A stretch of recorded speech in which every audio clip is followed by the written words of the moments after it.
आप सबको डॉक्टर रजनी रमन झा सह आचार्य संस्कृति विभाग राजकीय महारानी सुदर्शन कन्या महाविद्यालय बीकानेर का नमस्कार स्वीकार।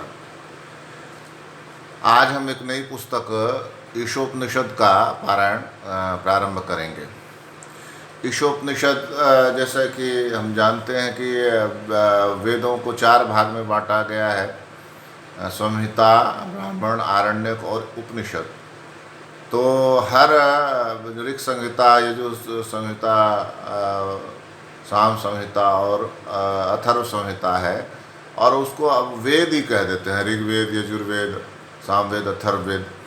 तो हर एक उपनिषद किसी न किसी वेद से जुड़ी हुई है। तो ईशोपनिषद जो है यह शुक्ल यजुर्वेद वाजसनेयी शाखा की कांड और माध्यम दिन दोनों में ही यह मिलती है। यह 18 मंत्रों का एक उपनिषद है। तो आज से हम इसका प्रारंभ करते हैं पारायण। तो सबसे इसमें पहला मंत्र है ओम ईशोपनिषद भाष्य कुसुमांजलि। ओम पूर्णमदः पूर्णमिदं पूर्णात् पूर्णमुदच्यते पूर्णस्य पूर्णमादाय पूर्णमेवावशिष्यते।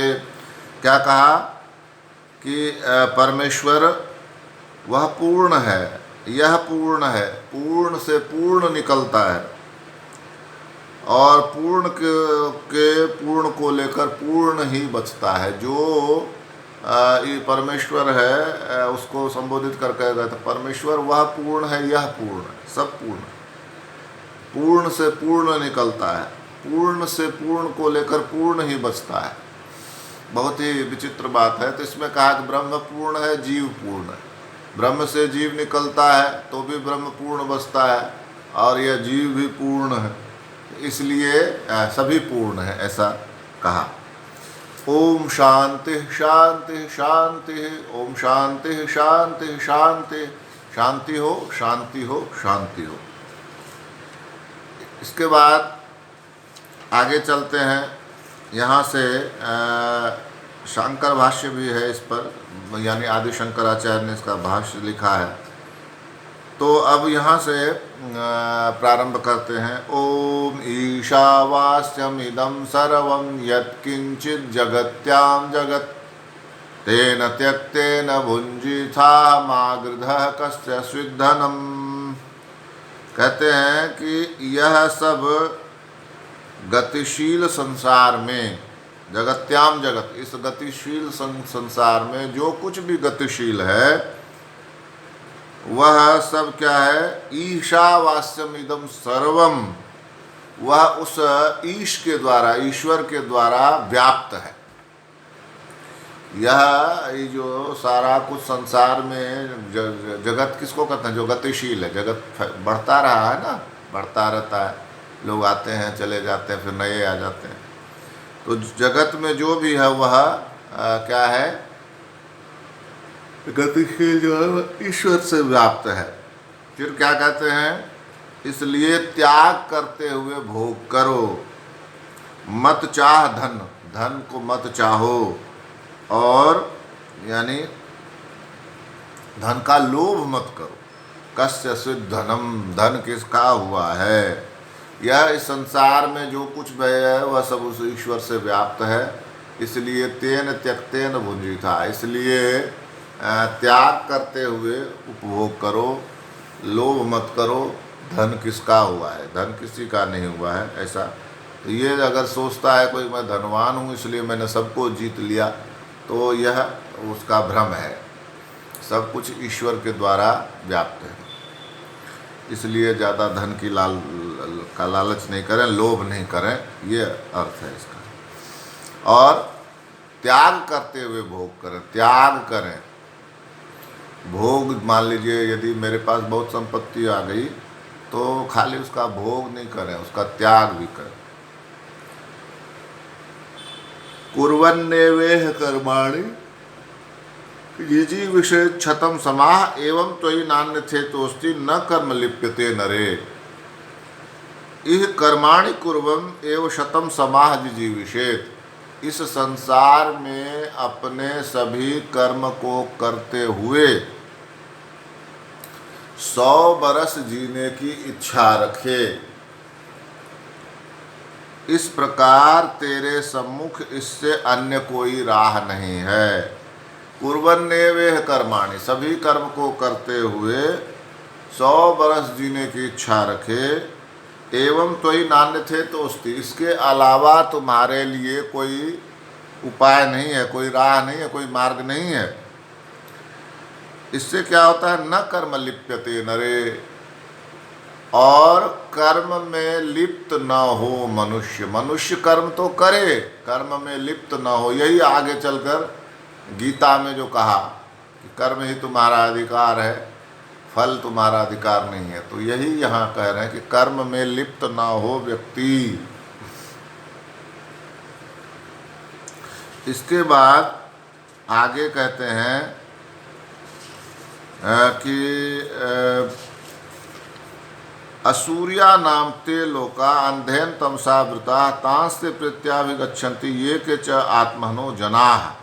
जो लोग आत्मा की हत्या करने वाले, यानी कि जो वस्तु स्थिति को नहीं समझते, आत्मा को नहीं समझते, अपने आप को नहीं समझते, तो मान लो एक प्रकार से आत्मा की हत्या करते, वे मरने के बाद असुरों के उन लोगों को प्राप्त करते हैं जो गहरे तिमिर से, गहरे अंधकार से आच्छन्न, जो अपने आत्मा की हत्या करते हैं। आत्मा की हत्या करना मतलब होता है आत्मा शुद्ध है, आत्मा सही राह बताता है, और उसको जो नहीं मानता है, अशुद्धि का आचरण करता है, तो उसका क्या होता है कि वे असुरों के लोक में, जो गहरे अंधकार से क्या है, आच्छन्न है, ढका हुआ है, उस लोक में जाता है वह व्यक्ति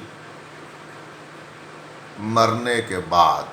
तांस्ते प्रत्याभिगच्छन्ति ये के च आत्मनो जनाः।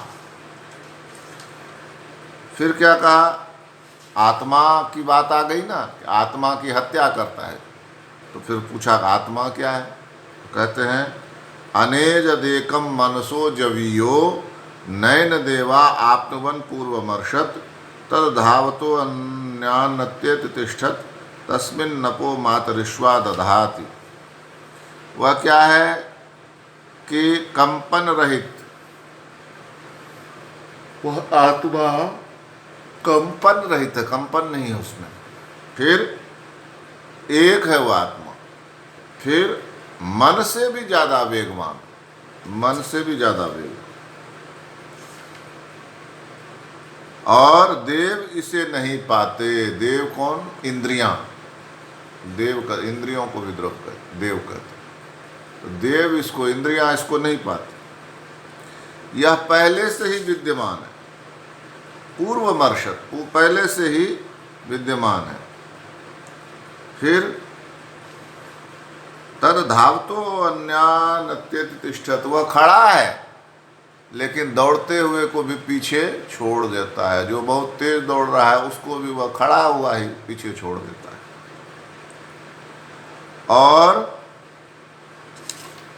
अंतिम बात क्या कही इसमें, इस मंत्र में, कि तस्मिन् नपो मातरिश्वा दधाति, उसके रहते ही मातृश्वा, मन जो हवा है, मातृश्वा कहते हैं हवा, अपह दधाति, क्रियाओं को धारण करता है। हवा चलती है, वायु चलता है, तो उससे वृक्ष हिलते हैं, उससे बादल आते हैं, उससे आग जलती है। सारी क्रियाएं वायु पर निर्भर हैं, हमारी सांस चलती है उससे। तो वह जो मातरिश्वा है, वह जो हवा है, वह उस आत्मा के ही दम पर चलता है।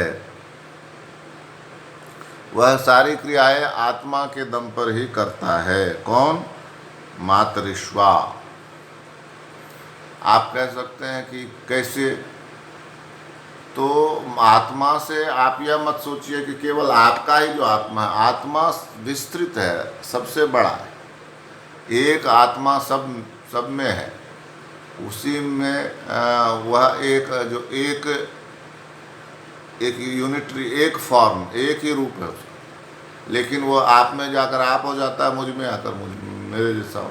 हमारी बुद्धि, हमारी मानसिकता सब अलग अलग है, लेकिन सूक्ष्म स्तर पर जो वो आत्मा है सबसे बड़ा, वो एक ही है, वो सब में है। उसी से वायु चलता है, तो क्योंकि वह उस वायु का प्रेरक भी वही है, वही आत्मा। इसलिए यह कहते हैं वो खड़े हुए को भी पीछे तो छोड़ जाता। कैसे? जैसे मैंने दौड़ना शुरू किया और मैं दौड़कर मान लीजिए 100 मीटर जाकर ताल ठोकने लगा कि देखो मैं सबसे पहले आ गया यहाँ, तो ऐसा नहीं है। वह आत्मा पहले से वहाँ मौजूद है। वह यहाँ भी था जहाँ से हमने दौड़ना शुरू किया, वो वहाँ भी था जो जहाँ तक हम दौड़ते रहे, और जहाँ हम जाकर खड़े हुए वहाँ भी वही है। उसकी सर्वव्यापकता है, इसलिए वह खड़ा रहता, वह भी सबको पीछे छोड़ जाता, वो पहले से वहाँ मौजूद है। तो इस तरह से कहा। इसके बाद आगे कहते हैं, अगला जो मंत्र है वह है कि यस्य तदेजति तन्नेजति तद्दूरे तद्वंतिके तदंतरस्य सर्वस्य तदु सर्वस्यास्य बाह्यतः तद एजति, वह आत्मा कंपित होता है। तन्नेजति, वह कंपित भी नहीं होता, कंपित होता है और नहीं होता है। तद दूरे तद्वंतिके, वह दूर भी है और वह नज़दीक भी है। तदंतरस्य सर्वस्य, वह सबके भीतर में है, और तदु सर्वस्यास्य बाह्यत, और वह सबके बाहर भी है। क्या कहा? इसका वास्तविक अर्थ क्या हुआ कि जिसका जो आत्मा है, जिसका वर्णन चल रहा है, वह एजति, विचलित होता है, और न नेजति, वह अपने उससे विचलित भी नहीं होता है। तो क्या अर्थ हुआ कि जो मूल स्वरूप है उसका आत्मा का, वह उसमें परिवर्तन नहीं होता, लेकिन उसका विकार है जो एजति, जिसमें कंपन होता है और नई नई सारा संसार बनता है उसमें, और हम सब बनते हैं उसमें से। तो तद एजति, उसमें कंपन जो होता है वो हम सब के रूप में होता है। पंखा है, मैं हूँ, मेरा हाथ चल रहा है ना, मेरी आवाज़ आ रही है, तो हम सब के रूप में वह कंपन करता है, लेकिन उस अपने मूल स्वरूप में उसमें कोई कंपन नहीं, स्थिर है भी।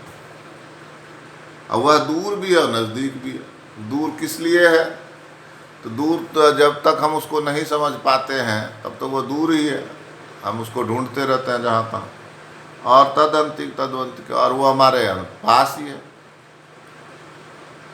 इसको हम जो कुछ भी हमारे पास है सब आत्मा, जो कुछ हमसे दूर है सब हमसे, वह भी आत्मा ही है। तो वही दूर है और वही नज़दीक है। तदंतरस्य सर्वस्य, वही सबके भीतर है, वह आत्मा ही सबके भीतर है। तदु सर्वस्यास्य बाह्यतः, और वही सबके बाहर है।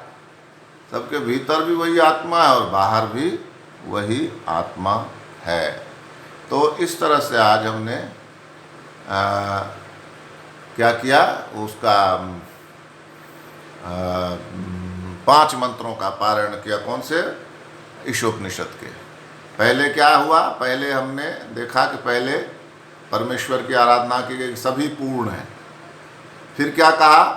फिर कहा कि ये संसार में जो कुछ भी गतिशील है वह सब ईश्वर के द्वारा व्याप्त है, इसलिए यह मत सोचो कि यह मेरा है। इसलिए त्याग करते हुए उपभोग करो, लोभ मत करो, धन किसी का नहीं हो। ये मानो कि सारा संसार सब कुछ ईश्वर से व्याप्त है, वही है जो भी है, मेरा नहीं है, तुम्हारा नहीं है, उससे व्याप्त है। इसलिए त्याग करते हुए उपभोग करो, और धन का लोभ मत करो, धन किसी का नहीं हुआ। फिर उस क्या कहा कि हम 100 वर्ष तक जीने की इच्छा करें, कर्म करते रहें और कर्म से लिप्त भी ना हो।